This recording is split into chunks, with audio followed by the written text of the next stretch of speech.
outcomes in education or the criminal justice system, so that government overall could understand the value of that programme. It shouldn't just be something that MHCLG or DLUC should be concerned with, because actually all these departments were benefiting one way or another from that programme. So that's the type of thinking that I try to introduce as Chancellor, and I think that programme is a good example where there was clear evidence that it was having an impact beneficially on criminal justice outcomes. Two quick examples. The Home Office is recruiting 20,000 extra police officers. That's government policy. What steps are being taken to properly fund the Ministry of Justice for the extra court time that will be taken up by hopefully those police officers capturing more offenders and potential prison time?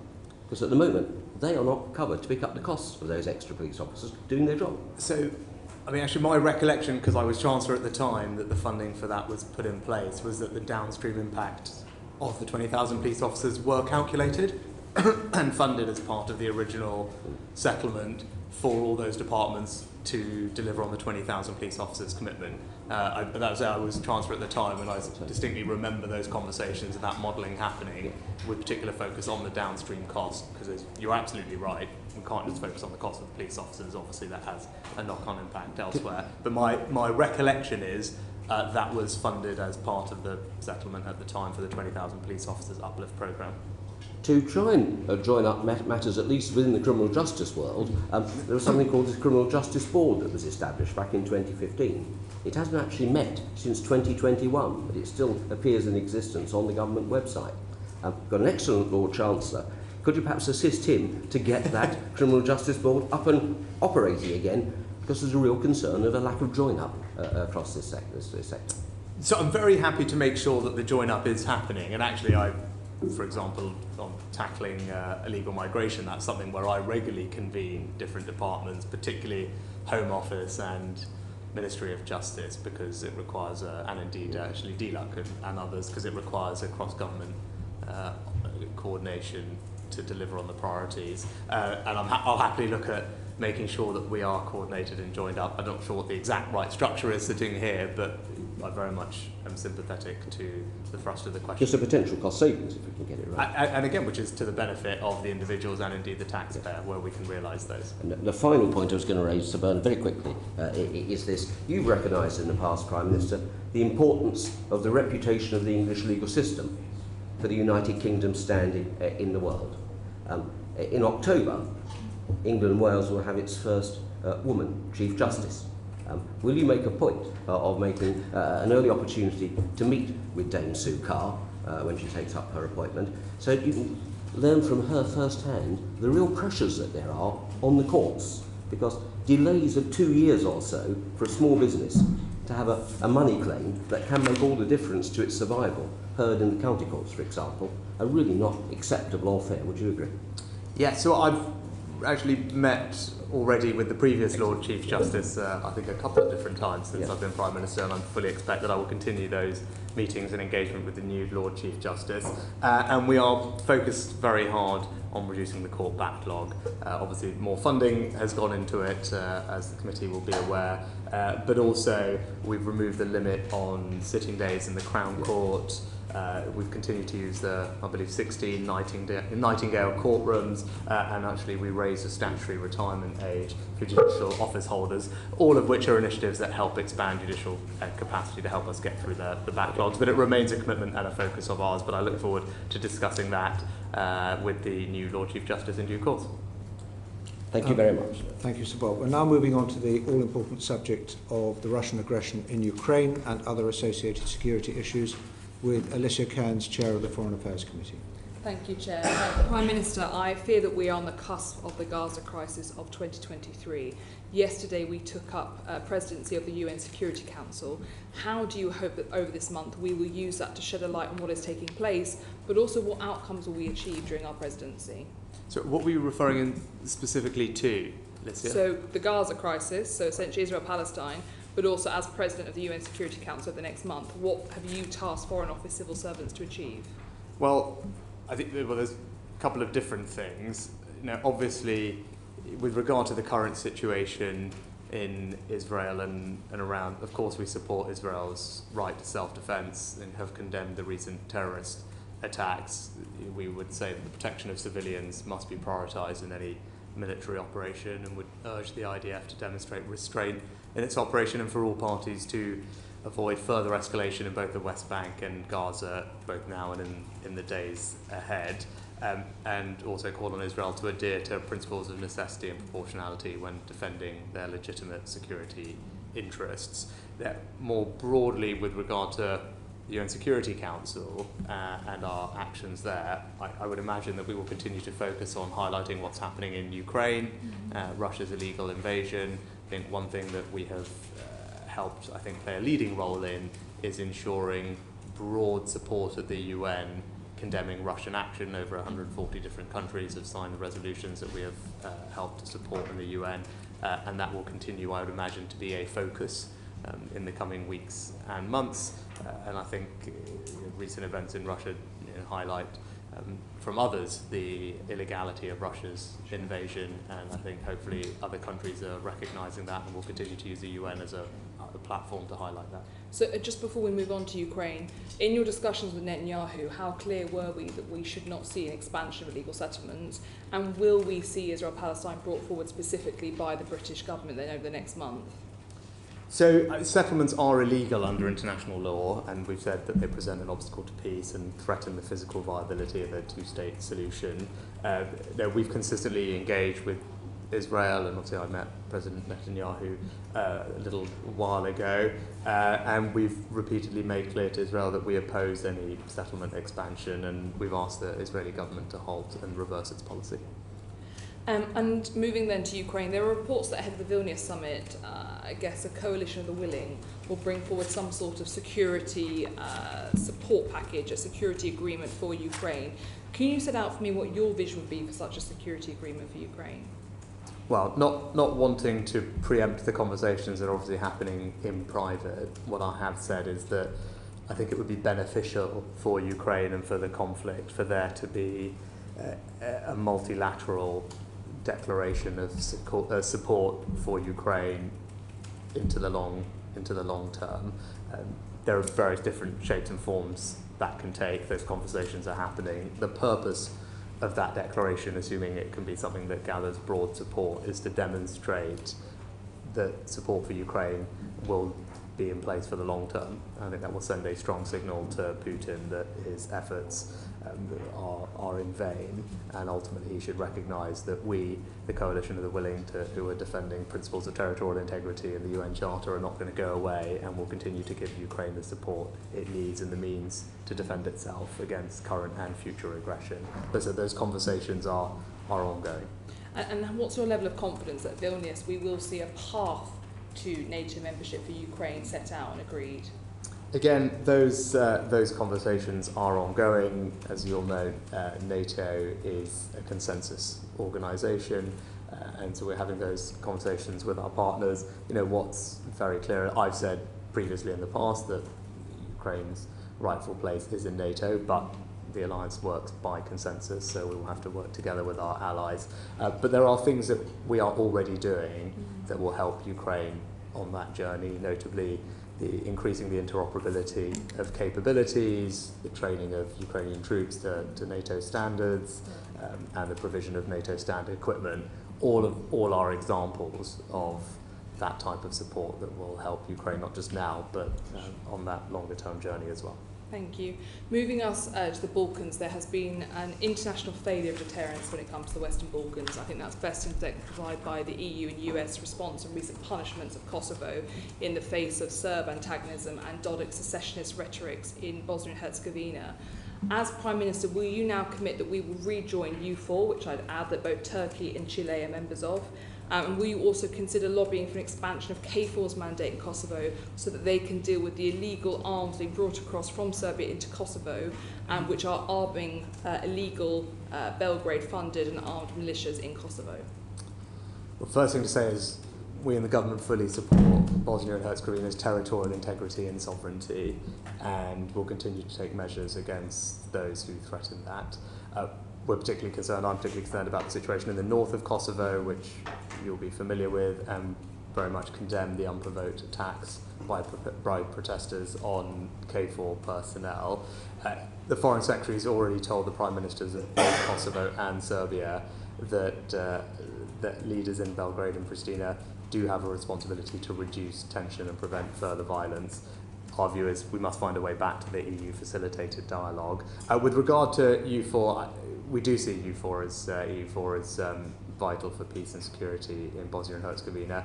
And our non-participation in it doesn't reflect the importance of the operation to the peace and stability of the region, and we're going to continue to explore opportunities to widen cooperation with the mission.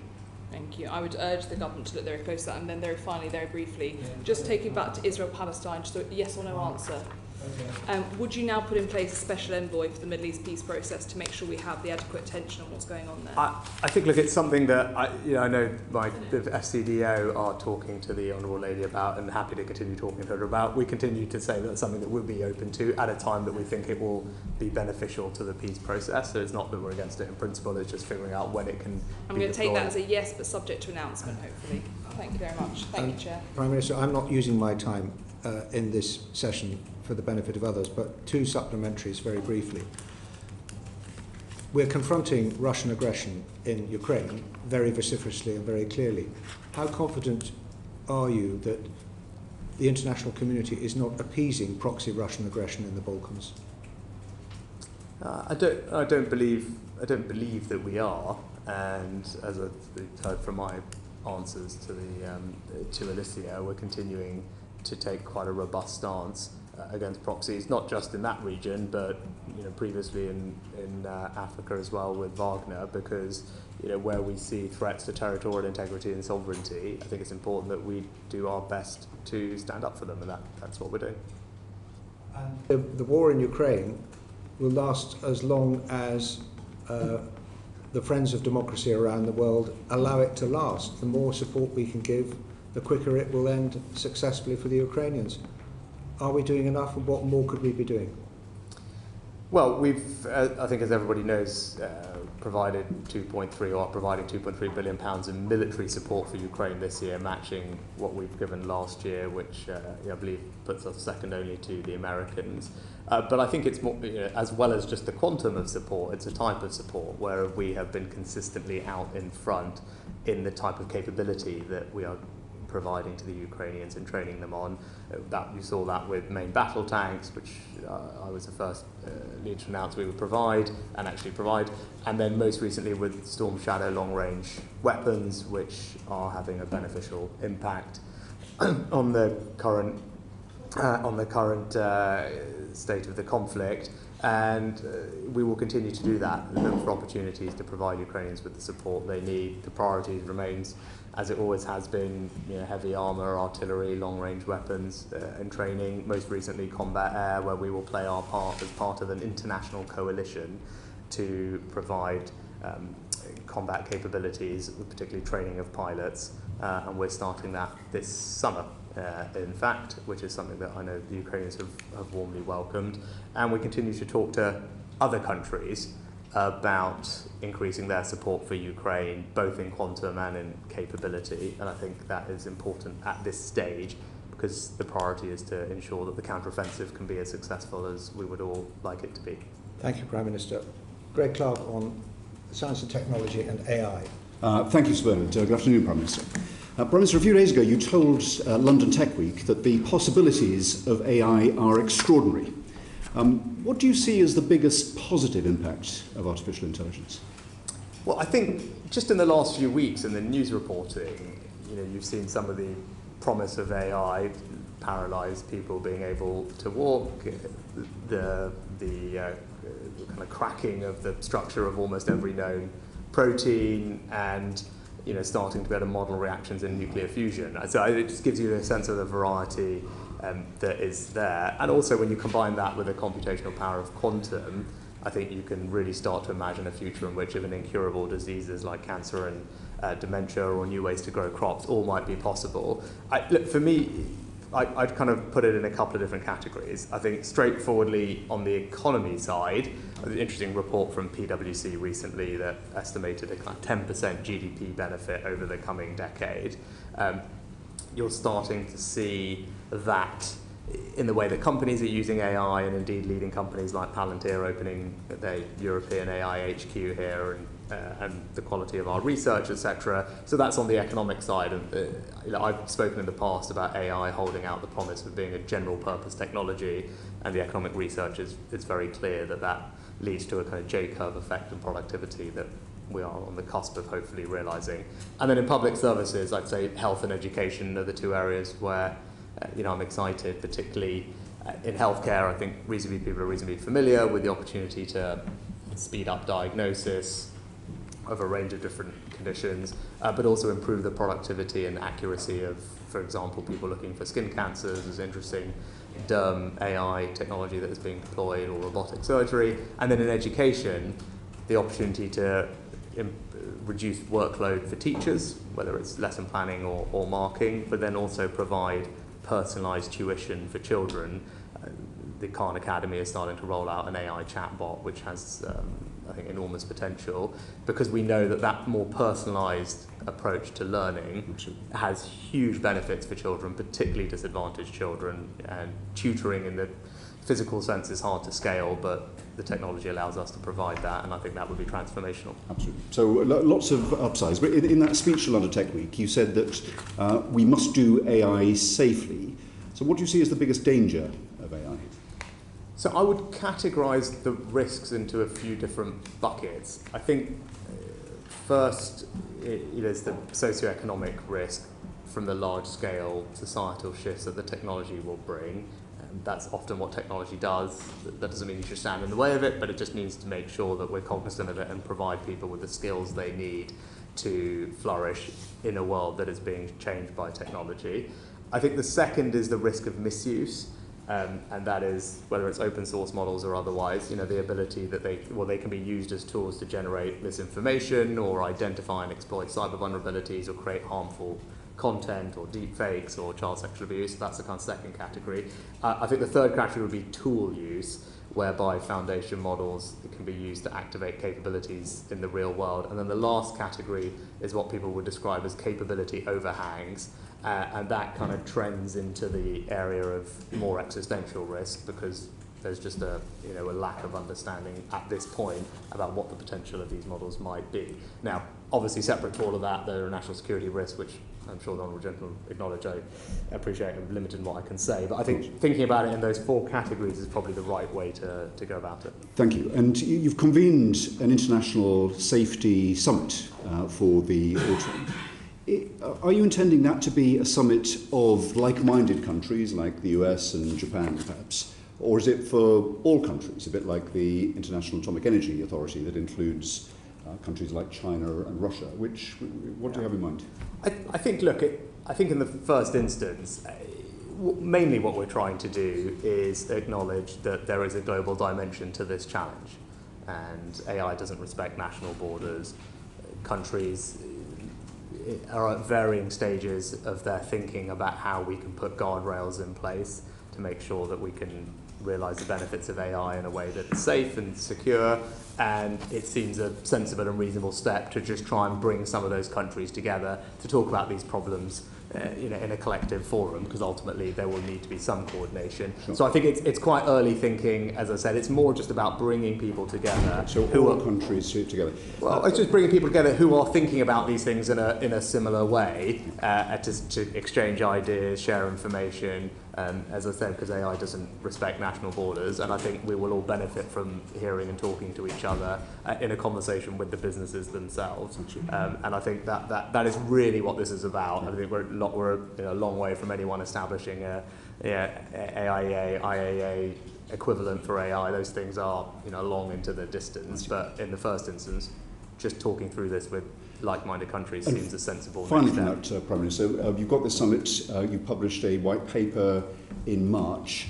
The last session of this Parliament begins in November. Do you expect there to be an AI bill in the King's speech?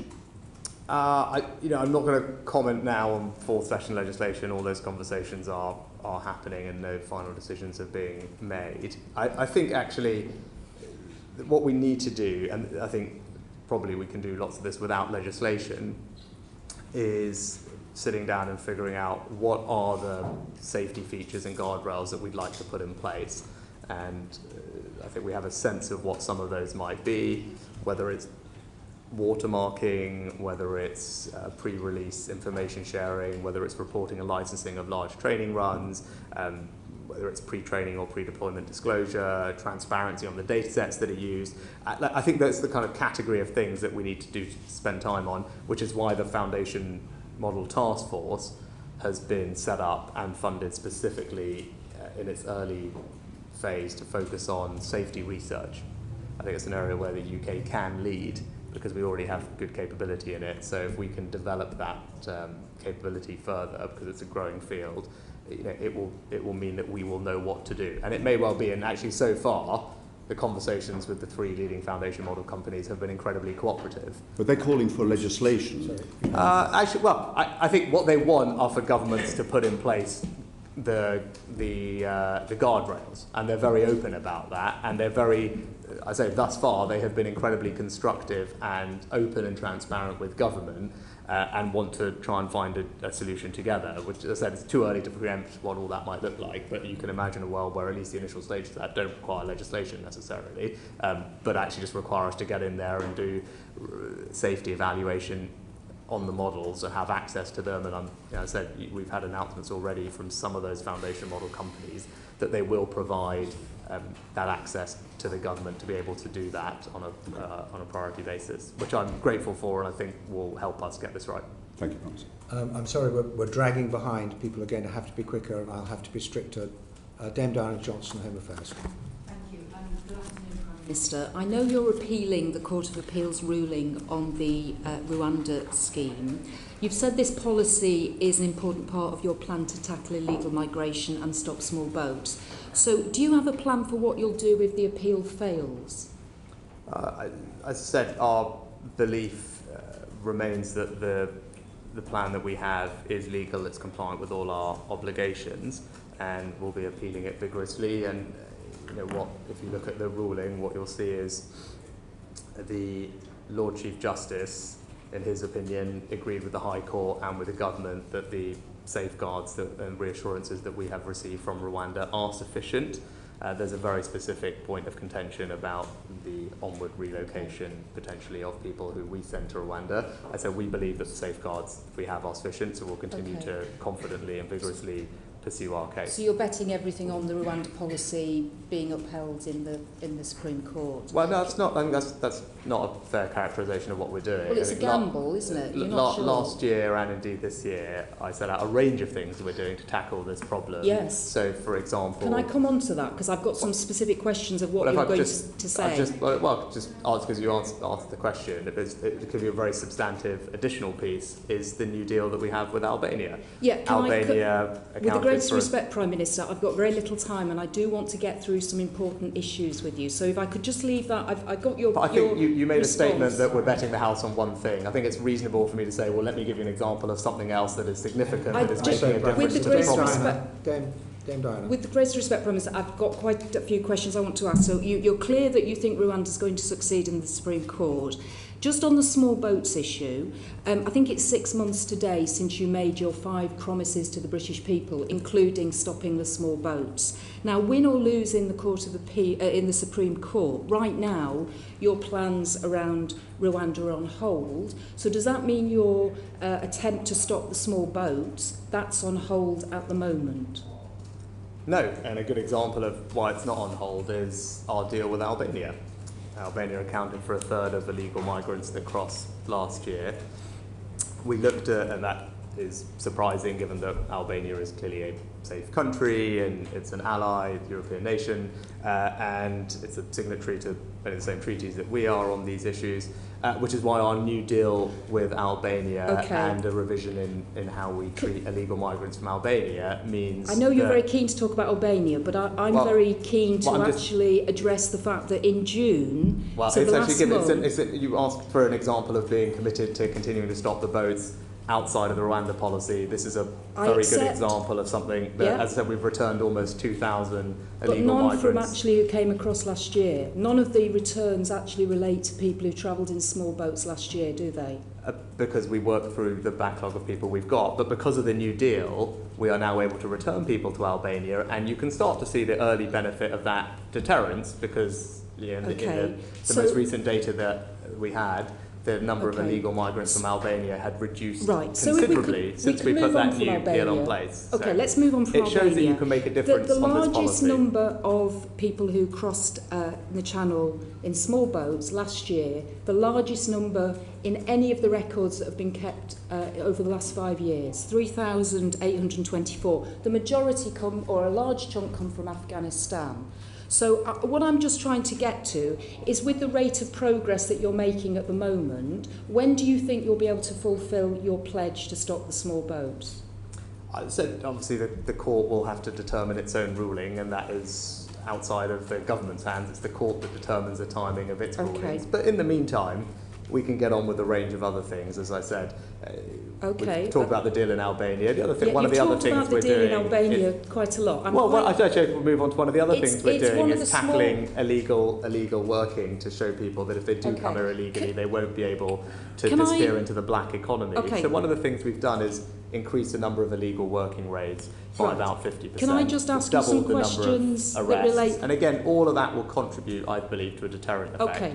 With the greatest respect, Prime Minister, I want to ask you this. The illegal migration bill, which was introduced earlier this year, since the bill was introduced, 8,128 people have crossed the Channel in small boats.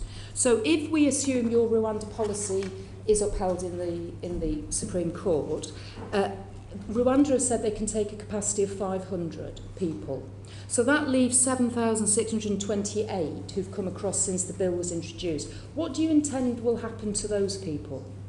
As I said, I'm not going to talk about a private commercial contract that we have, but our Rwanda scheme, as we have said multiple times, is uncapped. Okay. So I think that's that is not what important. The Rwandans say, is it? The Rwanda scheme is uncapped, and which is why I believe it can act as a very helpful deterrent when the scheme is up and running. Can I move on to your other promise, which is around dealing with the backlog? And when you came last time, you said you were going to double the workforce, triple productivity, and re-engineer the system to deal with the backlog, the legacy backlog. Yet the National Audit Office has found the Home Office is not yet making enough decisions to actually achieve your target of clearing that part of the backlog by December 23. So I just wondered what's going wrong, because you were very chipper last time about how you were going to deliver this. Yes, so I think when I made the announcement, the legacy initial asylum backlog was around 92,000. When I gave the update earlier this year, that had reduced by almost a fifth, by about 17,000 down to around 74,000. So that is the progress that has already been made in reducing the legacy initial asylum backlog. And I said that those numbers were when I last gave the update, but they were down by around a fifth. So you'll deliver by December? Your time's up. Sorry. Moving on to the cost of living crisis, Harriet Baldwin for the Treasury Committee. Thank you very much, Sir Bernard. Now, Prime Minister, we're halfway through the year and you want to halve inflation this year. And how is that going? What probability would you assign to you achieving that by the end of the year? Well, I'll leave that to the forecasters, but we remain committed to bringing inflation down. And halfway is a step on it going back down to the inflation target, which is obviously even lower than that. And now it's clearly inflation proving more persistent than people anticipated, but that doesn't mean that the plans and the policy options that have been deployed are the wrong ones. Indeed, they're the right ones, whether that's monetary policy, responsible fiscal policy, or supply-side reform. You know, that's the right toolkit that you need to deploy at bringing inflation down. We just need to continue to stick to the course, and that's not easy. That involves difficult decisions, but those are the right long-term decisions for the country, because if we don't do that, inflation will just get worse and last for longer, and that doesn't help anybody. You've mentioned forecasts, and the Bank of England, the Chair of Court, has actually written to the Treasury Committee to say that they're going to do a root and branch review of their inflation forecasting models, because they have been wrong. So what percentage would you put on achieving your goal of halving inflation? I don't have one for you. I'm working 100% to deliver it, and we will keep doing that. That's all I can do, is just keep throwing everything at it. And as I said, the broad mix of policy levers we have are the monetary policy, which is independent of government, fiscal policy, which is in our control, and supply side reform. Those are the two levers that we have that we will make sure that we use fully, and I think everyone can see that this is incredibly important, and it's important that we tackle it, because that's ultimately what is making people poorer. It's eating into the money in their pockets, and that's why defeating inflation is such a central premise and plank of our economic strategy. Do you accept that there's a higher probability as of today that you will miss that target than there was at the beginning of the year? Absolutely. I think there's a range of forecasts, but I don't spend my time on that. I can't control. What I can control is what we're doing, and what I can tell you is we remain committed to bringing inflation down and using all the tools at our disposal to keep working to bring inflation down. Right? That's what I should focus on, and that's what the government is going to continue to do. And given that the Bank of England have accepted they need to look again at their inflation models, do you have confidence in the approach that they're taking to bring inflation down? Yes, of course I support the Bank of England. I mean, look, their modelling is a matter for them, and it's right that they're having that dialogue and evaluating everything that they do. But of course I support the Bank of England. The track record of the independent central bank over the past 20-25 years at keeping inflation to target has been very strong. I don't think anyone thinks we should return to a world where the government is setting interest rates. So I think it is right that they're set independently. Again, it's not easy that we bring, there are no decisions that are easy when it comes to bringing inflation down, but we have to do the things that are right for the long-term benefit of the country.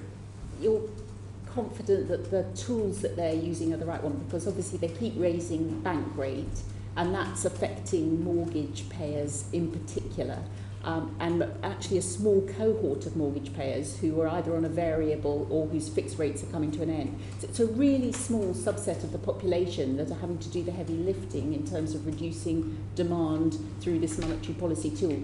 Is there nothing that could be done that might sort of widen the fiscal pain, as it were, that would make it less of a problem that the Bank of England could only solve through raising rates much more sharply than they had anticipated?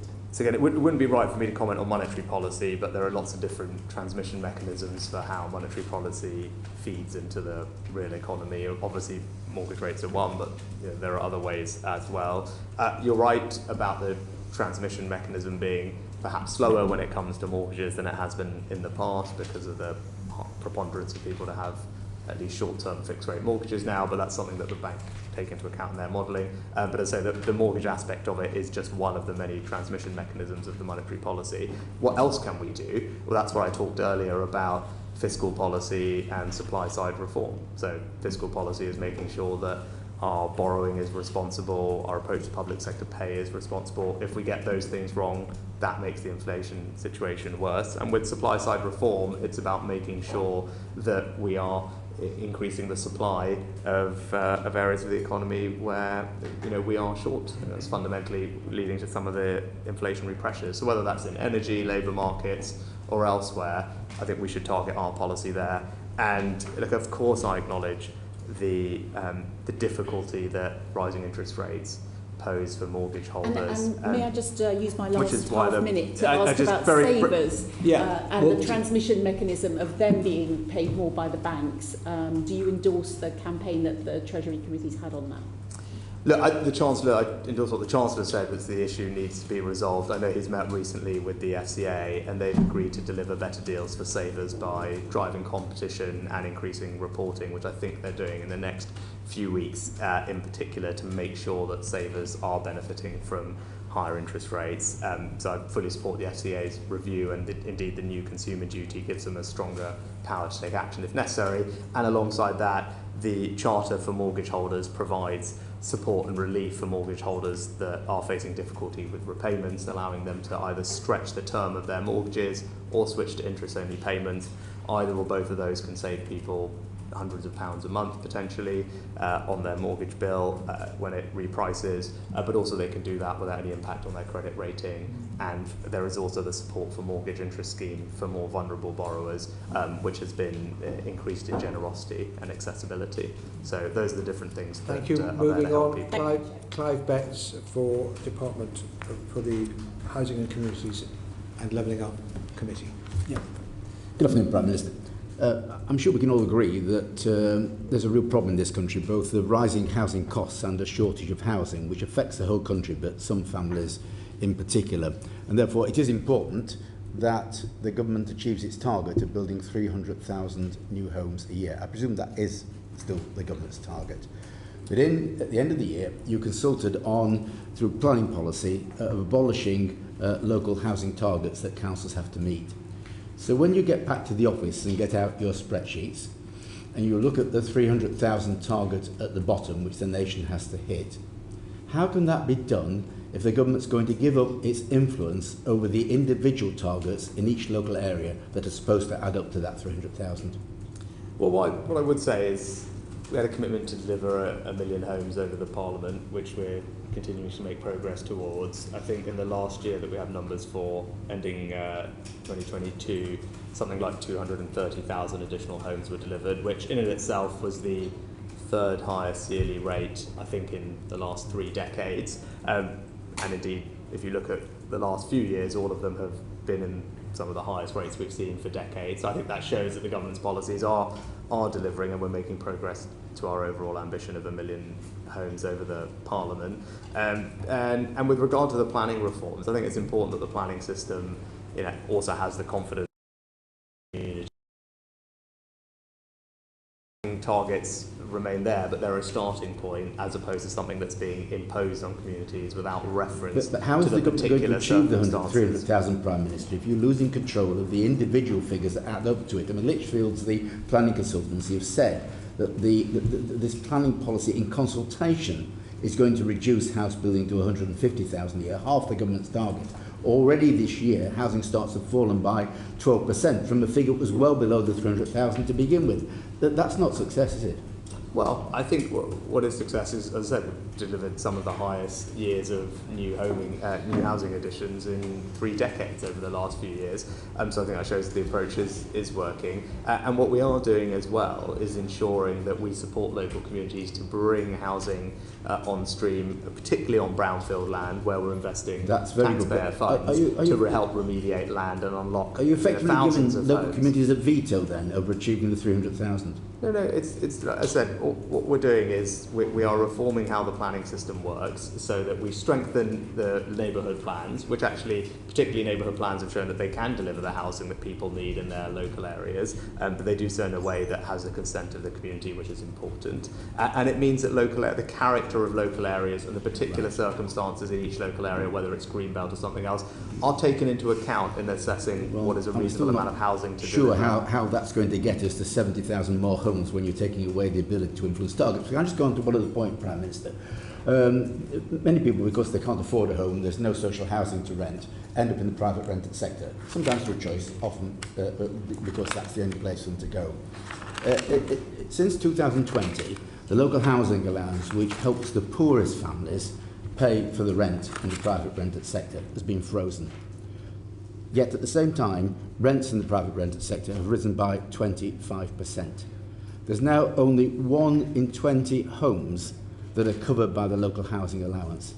How is it fair for government policy to impact so severely on the poorest families who no longer can pay for the rent of most homes in the private rented sector with the allowances that are available to them?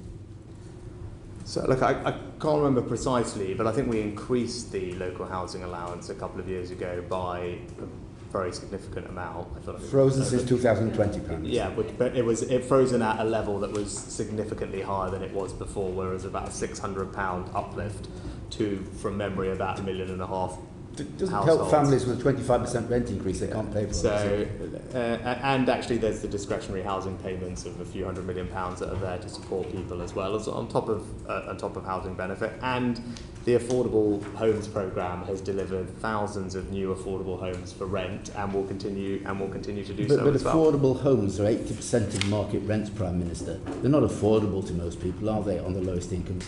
I look at it, it's a question of how you're targeting that support, but as I said, the Affordable Homes Programme, I think it's over £11 billion over its period. It's significantly higher than the one that it replaced. It's supporting thousands of new affordable homes for rent, together with housing benefit, discretionary housing payments.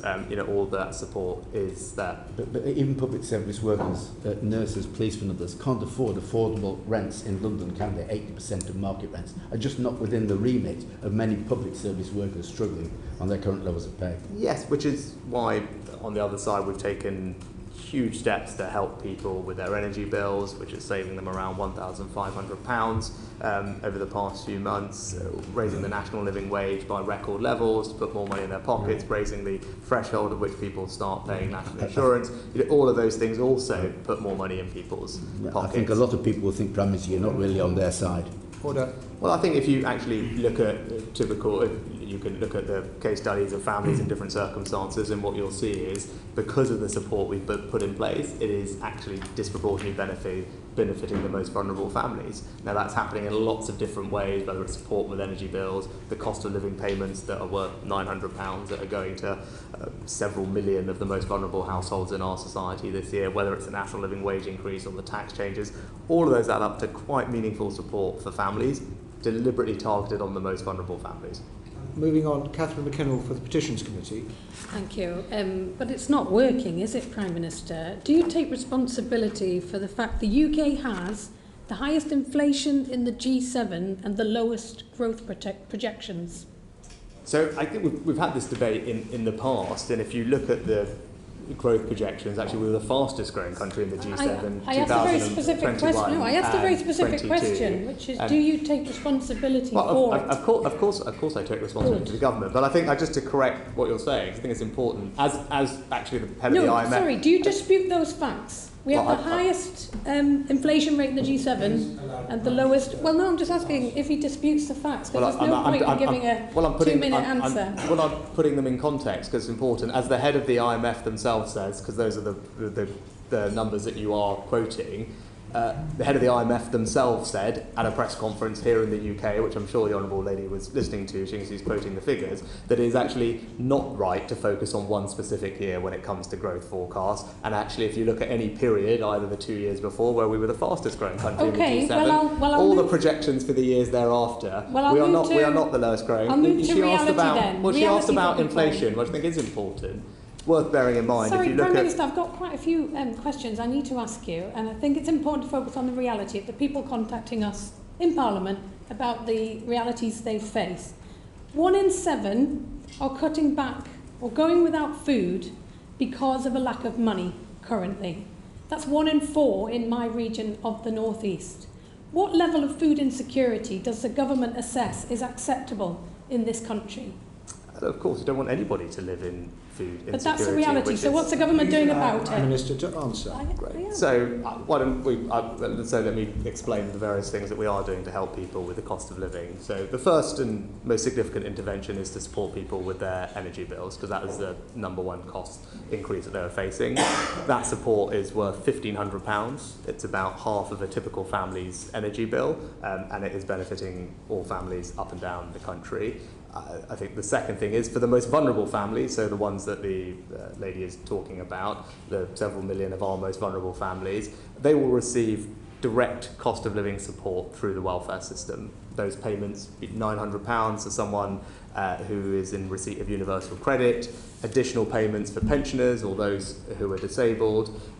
Then also we're making sure that those on low incomes are benefiting. The national living wage has gone up by record levels this year. Why are people going hungry? And then particularly, all the money that people are receiving can be used for whatever they deem is most important to them, including food. But the cost of living payments that are going to people can be spent on food. So I think that does help people. And then very specifically on food, what have we done is extend the holiday activity and food programme that's funded hundreds of millions of pounds a year. That provides not just food but also activities to disadvantaged children outside of term time. We have Healthy Start vouchers for expectant, pregnant or new mums that also helps, and of course the Free Schools Meal programme is there. So I think if you put all of that together, whilst I accept of course things are challenging, there are a range of different measures in place to help people with the cost of living, deliberately and specifically targeted on the most vulnerable in our society. In terms of mortgages, millions are currently terrified about what's going to happen with their mortgage as it comes up for review, and have been ever since the disastrous mini-budget last year of Truss and Kwarteng. Do you know the number of people that are due to remortgage by the end of 2024? I don't have those numbers to hand, but what I can do, and what would probably be helpful, is to explain to all the people that you're talking about who you said are anxious about that, what support is in place to help them. So a typical mortgage outstanding in the country is about £140,000, about 17 or so years left. If that mortgage was to reprice now, it would go up from around £770, £800 up to about £1,000. That's a significant increase, of course it is. So what can someone do in that situation? Well, if they extend the term of their mortgage, which they can now do thanks to our mortgage charter, by say 10 years, that will reduce the monthly payments basically back down to where they are currently. They could switch to an interest-only period for a while. That will again reduce the payment by hundreds of pounds. So those are just a couple of things that they can do. So for those who are most vulnerable, then as I said, the support for mortgage interest scheme is there through the welfare system that provides support for people much more quickly than it used to. So those are the practical examples of how someone in the circumstances that you're describing can access support that will actually ease some of the burdens for them, not make them disappear for sure, but considerably ease them. What about the 15% who are not taking part in the government scheme? There's about 1 million mortgage borrowers affected. What is the government doing about that? Is it really enough to say to the banks, be nice? No, I said the vast majority of the mortgage market is covered, and the Chancellor is continuing to have those conversations with the 15% that are not, but the vast majority are covered, and that's why, as I've outlined, for someone on a typical mortgage, that support can potentially, or those easements can potentially help offset hundreds of pounds on their monthly mortgage costs when they come to reprice, as well as the support that's there through the welfare system. And again, they can do that without any impact on their credit rating, and because of the consumer duty that the Chancellor has introduced with the FCA, anyone facing fear of repossession will have a full 12 months before that can happen, and the banks have a duty to act fairly and responsibly. So as I said, of course I know it's a worrying time, but there are very specific practical steps that are in place to help people. Thank you. And moving on to William Bragg on constitutional matters for the Public Administration and Constitutional Affairs Committee. Thank you, Sir Bernard, and good afternoon, Prime Minister. Prime Minister, I hear alarming reports of a blob wandering down Whitehall, thwarting the ambitions of ministers. Do you recognise that characterisation? No. So where do you think it comes from? It doesn't come from me. That my general experience has been in the jobs I've had, whether it's starting out at MHCLG, where I spent much time with Clive, but also in particular at the Treasury over the last few years, and now Number 10, that I've always been supported by incredibly hardworking and diligent civil servants who responded to what I needed and worked all hours, day and night, to deliver what I wanted. So some current and former ministers, however short-lived they might have been, the one night of the realm is described as blobonomics.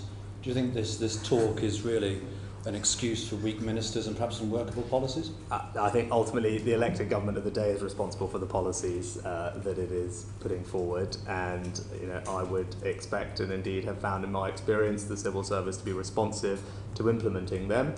Of course, that requires strong leadership and direction from ministers in grip over what's happening, and of course things may sometimes feel harder to work through than you would like them to, but as I said, in my personal experience, I haven't found that to be an issue. And so with your experience, which I accept entirely, do you sometimes take those struggling ministers to one side and perhaps put a friendly arm around their shoulder and perhaps try to inculcate that sense of work ethic in them? I think, look, everyone is working very hard to deliver for the country, elected and appointed ministers, and also the civil service that works for them. Of course, the last few years have not been easy for anybody, given all the various challenges, pandemic, war in Ukraine, and the demands that's put on the entire system.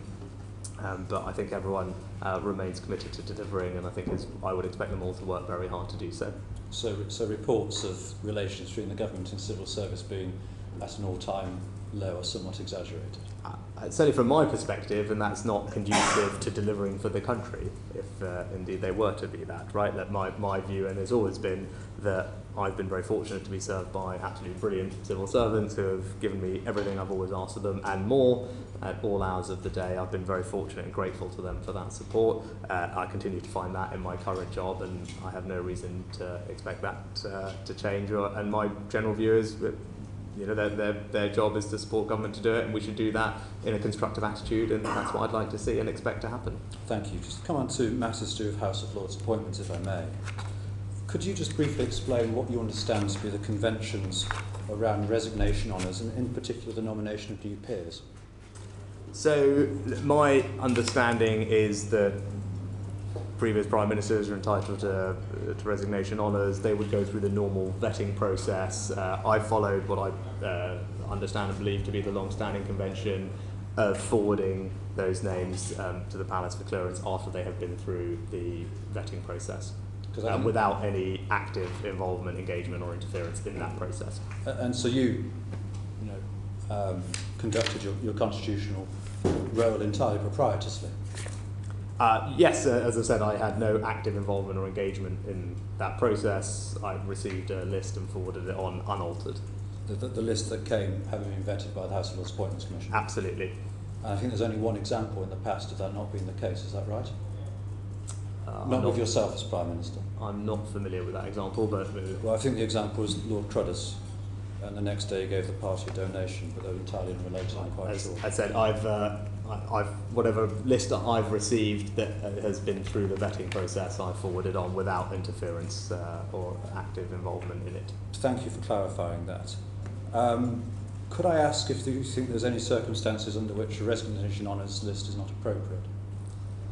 I said, look, it's a long-standing convention that's been adhered to by, I think, parties of on both sides of the House, and I've fulfilled what I believe to be my constitutional role in following convention and forwarding on a list that I received that had been vetted for approval without interfering and opining on it, and that has generally been the case for political honours more broadly. They're forwarded without the person in charge necessarily agreeing with political honours more generally, and that's how the system has worked. May I ask if you're still reviewing former Prime Minister Liz Truss's list? I said that process is ongoing and it hasn't reached me yet.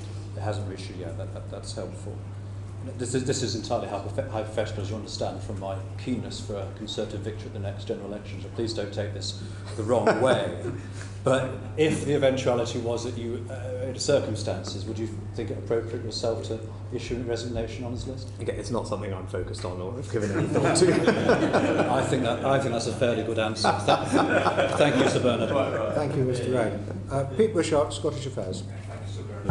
Prime Minister, it's now almost 25 years since the Scotland Act established the Scottish Parliament, and I think it would be fair to say that relationships between the two governments have never been so poor, characterised as they are by mistrust, suspicion and antagonism. What are you personally doing to try and improve the situation? Well, I think it's important to try and have a constructive relationship with all the devolved governments in the United Kingdom. Clearly we're not going to agree on everything, but that doesn't mean...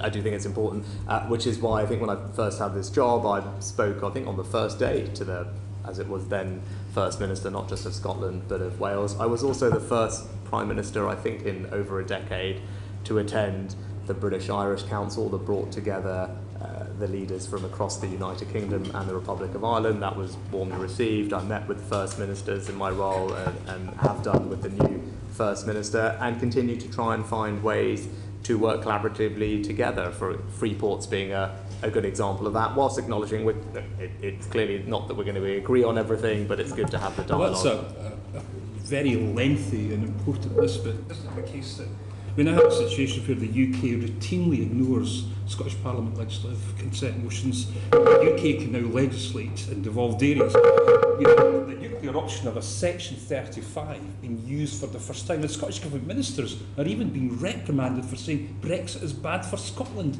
when meeting foreign delegations. Do you think this muscular unionism is actually working for you?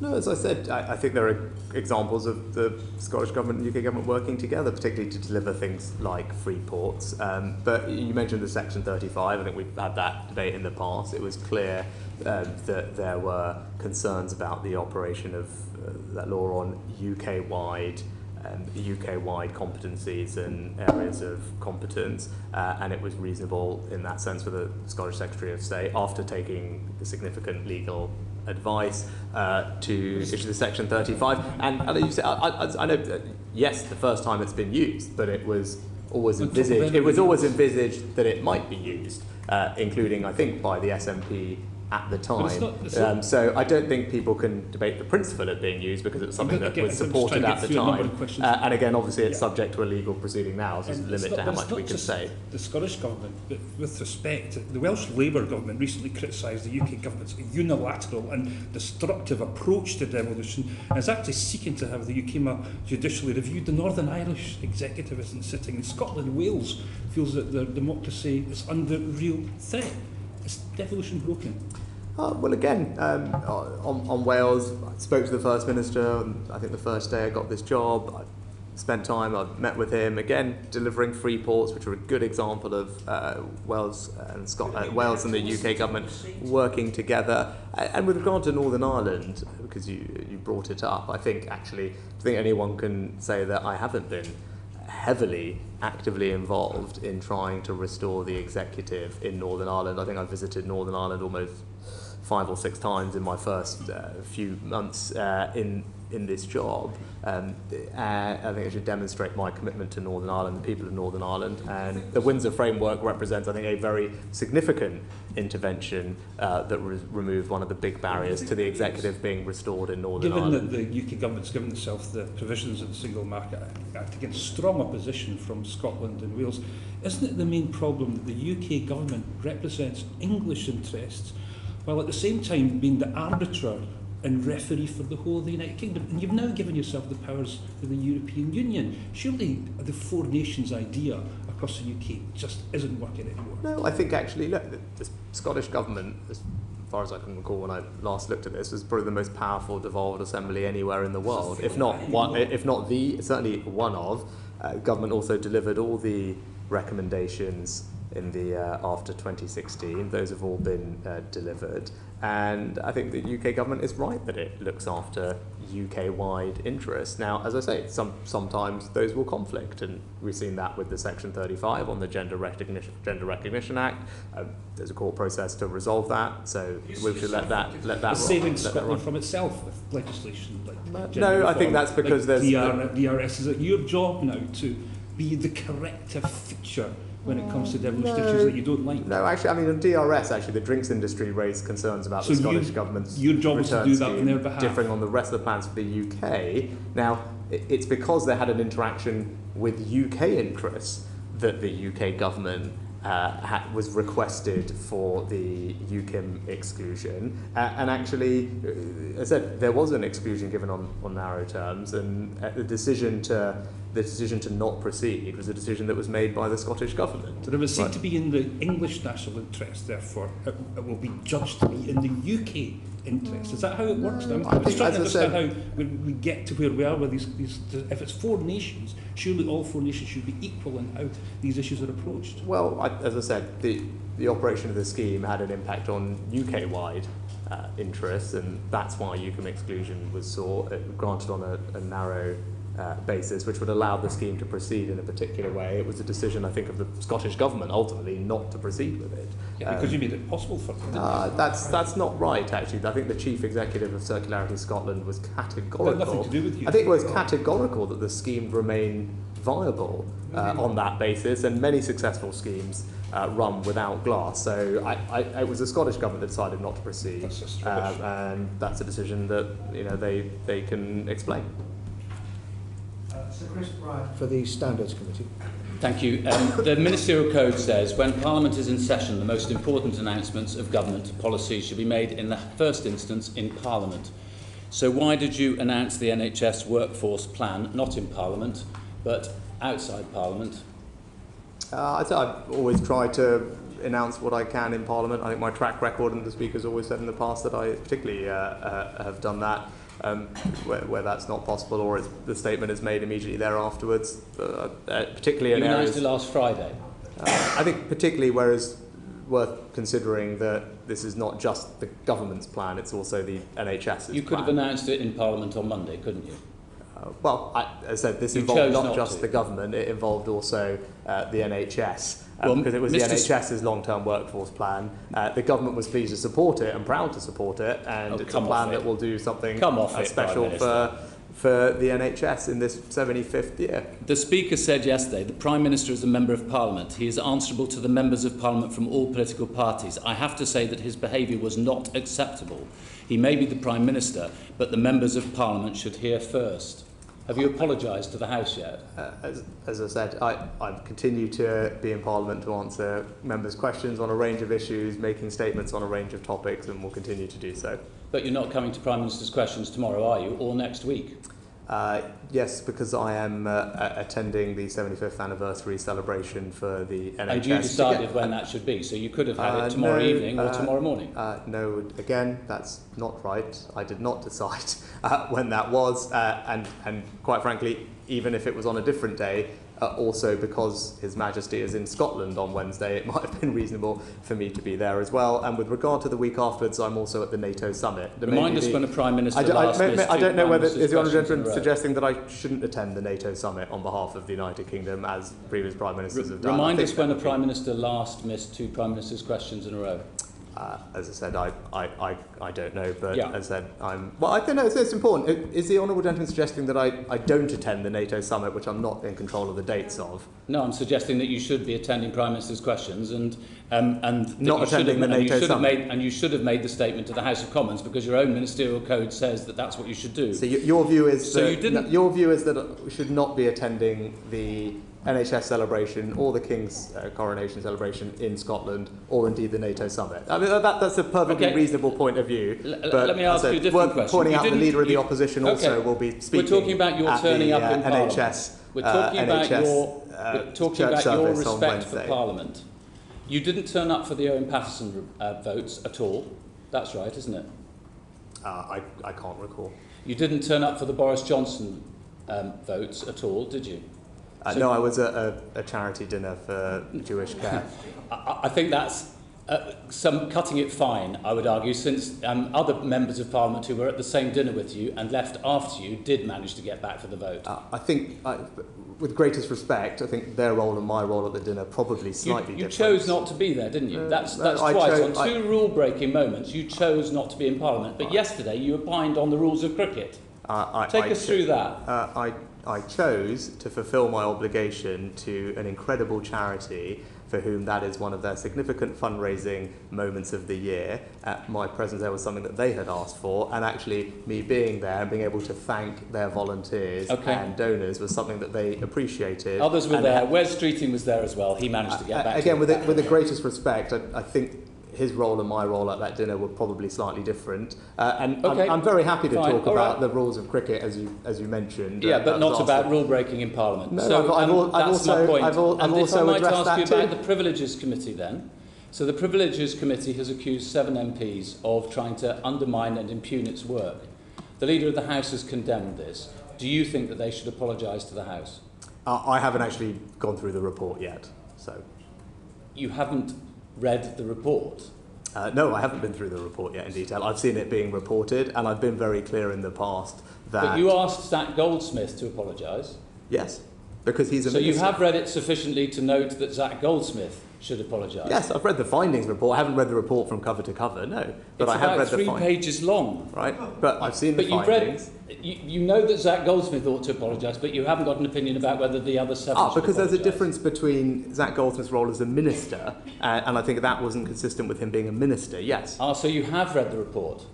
I have not read every page of the report. Okay. Sorry, which are you talking about? Which reports? Sorry, anyway. There are 2 reports. The report that we're considering next week, the one in which it says that the committee thinks that the 7 members of Parliament, all of your political party, were seeking to impugn and undermine the committee report. Let me ask you something else. You have to authorise all foreign travel by trade envoys and other parliamentarians and parliamentary private secretaries. In the last year, that's cost £264,192. Why won't you publish the details of who that's being spent on? It's not something I'm familiar with the details of past practice on that, but I'll happily look into it. Okay, different question. Do you think UK businesses should still be trading in Russia at all? I think UK businesses should be following all the sanctions legislation that we've put in place. Do you think they should be trading in Russia at all, a year after the second invasion? There may be particular circumstances in which some businesses are in the process of either divesting or where it's considered that it would actually be detrimental to our interests or hand over assets very cheaply to the Russians. But as I said, the job of business is to comply with the laws that we set. So Mantrack, which owns Unitrack FZE, sold new diggers to Russia in April of this year, and you took £5 million from its owner. Is that right? I said Last question. I'm not familiar with the specific company. Philip Dunne, Environmental Audit Committee. Last time we met at this committee, Prime Minister, you were very keen to pay tribute to the leadership role of the UK on climate and nature issues, and you particularly singled out Lord Goldsmith for his role in delivering the biodiversity deal in Montreal. Are you still as proud of UK leadership on climate and nature in view of Lord Goldsmith's remarks in his resignation letter last week? Yes, I'm grateful to him for the work that he did, which helped contribute to that role. But as I said, we should be very proud of our leadership role on tackling climate change, but also putting nature at the heart of how we do so. So the ambition for net zero remains, but delivery over the past year and under your Prime Ministership has slowed, and the evidence for that is the Committee on Climate Change's report last week, in which Lord Deben said in his finale, in his forward to that annual report, that our confidence in achieving the UK's 2030 target of the 5th and 6th carbon budgets has markedly declined from last year through lack of apparent delivery by officials, taking a signal that this has not been your priority as Prime Minister. I'd say, look, I disagree with what Zac Goldsmith said. I think our record is And that was second Lord to Deben. none. Yes, no, but just go more broadly our record on this. And I mean, the facts are that we've decarbonised faster than any other G7 country. Right? Those are the facts. The facts are that when we were presidents of COP, we ensured a very successful COP that had a clear trajectory to 1.5, made sure that we increased the number of countries that had binding targets on net zero. We've protected land degradation, forests, coal financing. There's a range of things that we have led on. And with regard to the carbon budgets, again, the facts are that we have overachieved on every single one of our carbon budgets to date. We are on track to have met the 3rd. That's what the latest statistics show. And I think the Committee for Climate Change said that their confidence in the UK meeting the 4th carbon budget has actually slightly increased in the last year. Look, with regard to 2033, then 2037, which is when some of these future carbon budgets are, of course, we've already set out that some of those policies will evolve over time. It's hard to predict right now with certainty the exact shape of the UK economy in 2037, but we've done a better job of this than anybody else. We have the most ambitious targets compared to anybody else, so I feel nothing but proud and confident in our record. Do you expect the British government to respond to both the US and the EU significant interventions that have happened this year before the COP28 meeting in November? Sorry, Philip, what was the question? So we've had the Inflation Reduction Act Oh, in the right, United fine. States, we've had So, significant measures yeah, in the EU. I think, look, it's right that other places are catching up with us, right? I mean, that's the reality of it. We have decarbonised faster than any of those other blocks. So other countries are having to catch up, which is a good thing, which we welcome, right? That will help combat climate change. And I'm glad that they're doing so. And we do this in a completely different way. Historically, we've done it through things like contracts for difference and other things, which have brought tens of billions of pounds of investment into the sector. And if you look at that over time, and you actually compare as a percentage of GDP what we've done, what the US have done, we've consistently out-invested and will continue to do so. It's just that people do it in different ways, and I think you need to compare on an apples-to-apples basis. And again, one of the ways in which, and our contracts for difference structure is now being copied all around the world, and that is a different way to bring investment into the green transition. But also on the R&D side, we've protected our R&D budget, it's growing. That's ultimately how we can also contribute, because if we can develop the technologies that will help us deal with these things and then commercialise them, that will do enormous good for the world, and that's something that plays to our strengths as a country. So looking forward to COP28, do you plan to prioritise UK leadership? And if so, how are you going to demonstrate that? Yes, I mean, again, I attended COP as Chancellor and we had a very successful finance day. I think it was widely perceived to be the most successful finance day that COP had ever had. And the centrality of that made sure that we would be the first net zero financial centre, and all the things around TCFD disclosures and other things which we've pioneered. That's what I did as Chancellor. I attended last year. We talked about nature in particular last year, and that carried on at Montreal. And we will continue to do that this year as well. And I think part of the focus this year will be on attracting private capital to help with the transition. And that's something, given our strength in financial services, is an area where I think we can obviously play a leading role in. Thank you.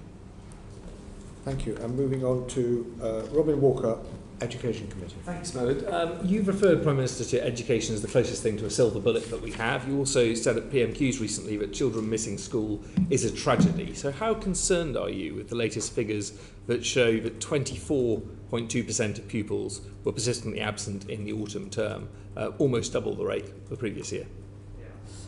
I think the first thing is it's welcome that the number of pupils who are persistently absent in school fell by, I think, over 300,000 spring term 2022 to the year before. But you're right that persistent absence is a real challenge. The tools for responding to it, resolving it, don't just lie with the Department for Education as well. So one of the things we're doing is rolling out attendance hubs across around 600 different primary and secondary schools to spread best practice. That will reach, I think, about 250,000 children. And the work they do includes activities like automatic text messages, using data to analyse proactively who might be at risk, those types of things. There's some other things I can talk to, but look, it's a real challenge, and it's right that we focus on it.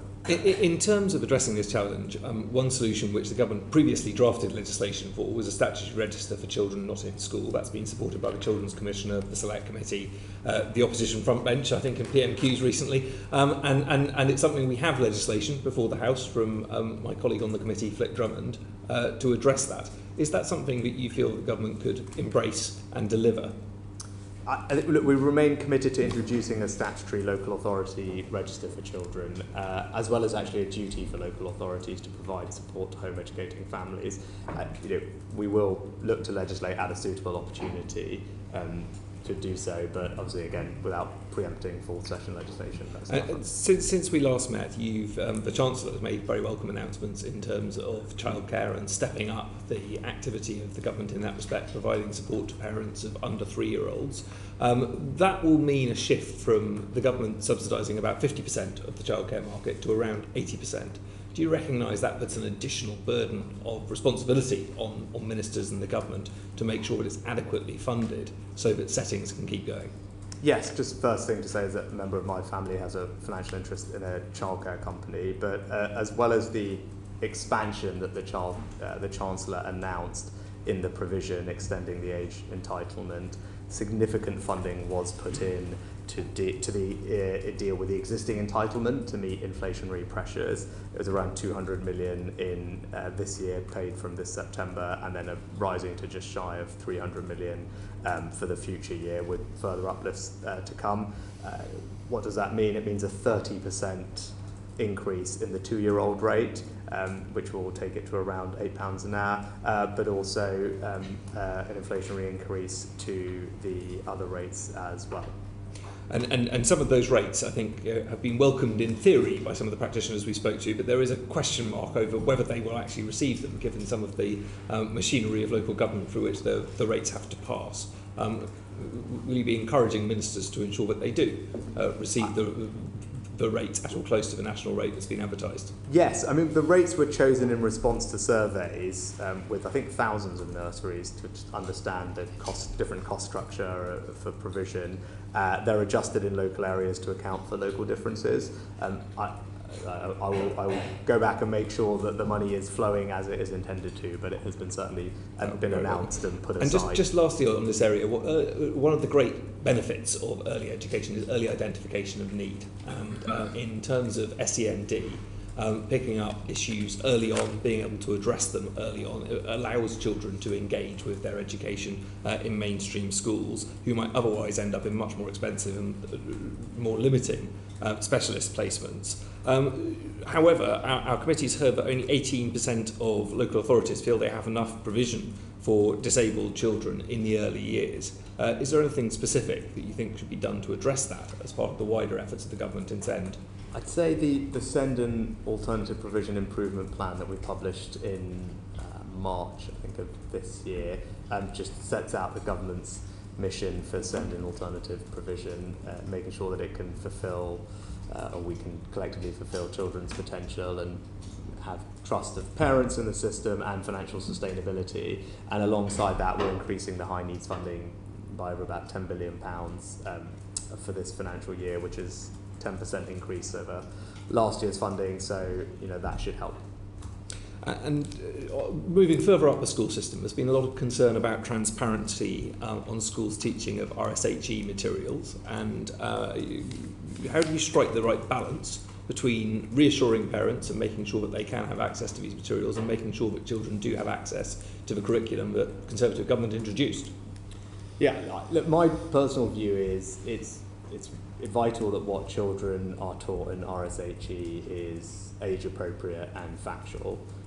I was concerned by reports that wasn't the case, as was the Education Secretary. That's why we brought forward a review of the RHSE statutory guidance. We've assembled an expert independent panel who are drawing on different backgrounds: health, education, equalities, children development, safeguarding, to help inform our work. Their work should conclude in September, and their recommendations will help us form a public consultation for later in the autumn. So that's our approach to that. With regard to materials for parents, I think we've been very clear. Parents should be able to see all resources, and I don't think... And ministers have repeatedly stated from the dispatch box that parents should be able to see. I think courts have ruled otherwise. If there is a legal issue here, would legislation be a possibility to address it? I'd say we're working through that as we speak, but our general view is that copyright law does not prevent a parent from viewing external resources. We've written to schools to clarify our expectations, but as I said, the review and the guidance will work through that particular issue, but our current position is that copyright law shouldn't prohibit that from happening. Great. Thank you. And finally, Steve Bryan for the Health and Social Care Committee. Thank you, Chair. Prime Minister, well done. Well done on getting the NHS long-term workforce plan out. It's a serious piece of work, and it's a big moment. And well done for taking the long view, because clearly a 15-year plan outlives even the next Parliament when you're Prime Minister. Can I ask you about medical school training places? It says in the plan that the first new medical school places will be available from September 25. Now, presumably that's about the public expenditure cycle. But we've heard from colleagues in medical schools who are in a position now to make offers for September 24 to domestic students who want to be doctors in England. If there were funded places available now. The UCAS deadline for September next year is the 15th of October this year. is there a reason why we're kicking in September 25? Well, it's not just the medical training places. My understanding of it is we need to make sure that the pipeline can also deal with the other training that people will need, not just in the medical schools, and the system needs to be able to deliver that at the same time. But also, as one of the things we talked about is we're looking at the medical school training itself and looking at whether there are ways to improve the efficiency and streamline that process. And we want to make sure we do that work, because if there's a way to fund medical school training places that are done in a more efficient or effective way, we'd like to do that. So that work needs to happen as well. And I think that will take some time, because that will obviously involve the medical regulators to look at potential different ways of training students and making sure that they're okay with it if we can do the training in a slightly shorter period of time whilst obviously maintaining the quality. That would be beneficial, and if we want to put incremental funding into that ideally, so we need time for that process to play out. There's a lot of announcements in the plan. I mean, I think you could have filled your number 10 grid for many, many weeks hence with the number of things that are in here. One of which was talking about, with respect to training dentists, a tie-in period to encourage dentists to spend a minimum proportion of their time delivering NHS care in the years following graduation. Could you tell us how long that could potentially be in your mind, and was that discussed in political circles for doctors more widely? Yeah, I think I addressed this at the press conference. I think people have raised concerns both on the medical side and the dentistry side.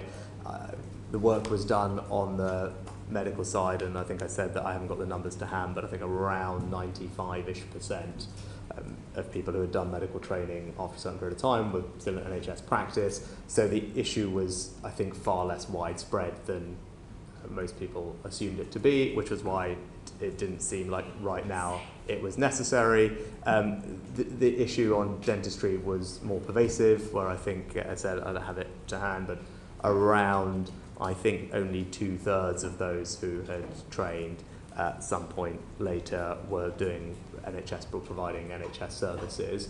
That's obviously a far more significant issue, and that's after the receipt of hundreds of £1,000s of taxpayer support during training, so it did seem reasonable to explore options for a tie there. But as I said, no conclusions, but that seems to be something that is worth exploring for dentistry. At this stage, the issue in medicine seems to be less pervasive than imagined. So just sticking briefly with teeth, because you'll know there's huge concern among our constituents about access to NHS dentistry. There is talk of an NHS dentistry plan from the department, presuming that you wanted to get the workforce plan out first. Could you give any update to constituents as to when they might see that? I don't have an update, but I can tell you that we're still getting on, and there's more money that's been put into dentistry. Particularly, there's been some reform and changes to the existing dentistry contract, and high-performing practices are able to provide, I think, about 10% more activity, which should also help, and the number of dentists higher now than it was before, or in the last set of numbers that I've seen.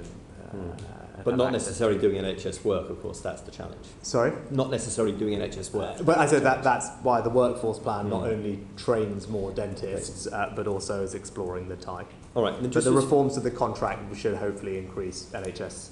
Just finally, the plan says on page 13, rising demographic pressures and changing burden of disease are increasing demand for NHS services. Well, yeah, and some. I mean, demand continues to outstrip supply with an ageing population. And I just wonder, where are you on the prevention agenda, Prime Minister? Because it has to be better than cure. You know, when you see that we've kicked the buy one, get one free regulations down the line, the advertising restrictions for food, high fat, salt, sugar, that's been pushed down the line. Where are you personally on the prevention of ill health? No, of course, prevention is always better than a cure. I think it's worth being cognizant of the particular challenges with inflation and the cost of living that we face at the moment, and I think it's reasonable to course correct for that. But more generally, you can see that calorie labelling on menus, for example, is a good example of that. And then if you look at the provision most recently of anti-obesity medicines, that should help, because we know there's a link there between other conditions like heart disease and diabetes. But then also on smoking, where the Switch to Stop programme again is trying to act proactively and I think quite innovatively, and the Chief Medical Officer who's here would be able to talk to you about it better than I can, but there's such persuasive evidence that that programme, of the schemes that we've done on a smaller scale, if you can help people switch away from smoking to using vapes. This is not disposable vapes for children, which is obviously concerning, and I've spoken about that in the past, but for existing adult smokers to switch, there are clear public health benefits of that before bigger problems come down the line. So those are some examples of the things we're doing in the prevention space. And thank you for getting the plan out. Chair. Thank you. Well, we've done extremely well, and we're going to finish it even a little early, partly because I've foregone my own questions to a large extent. But could I just ask Sir Chris Bryant, who has volunteered to correct the record very Yes, neatly? many apologies. I said that Wes Streeting had voted on the 19th of June and I was wrong, so I just want to put the record straight. Apologies to the committee. Thank you very much indeed. Prime Minister, thank you for your attendance today. Maybe we can have an extra 10 minutes or so next time. But I'm most grateful to you for attending. Thank you very much. Order, order.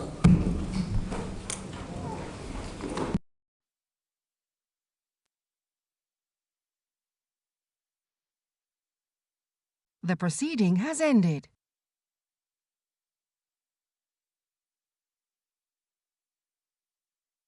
The proceeding has ended.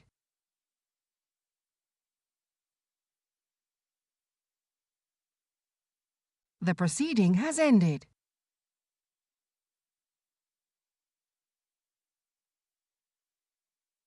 The proceeding has ended.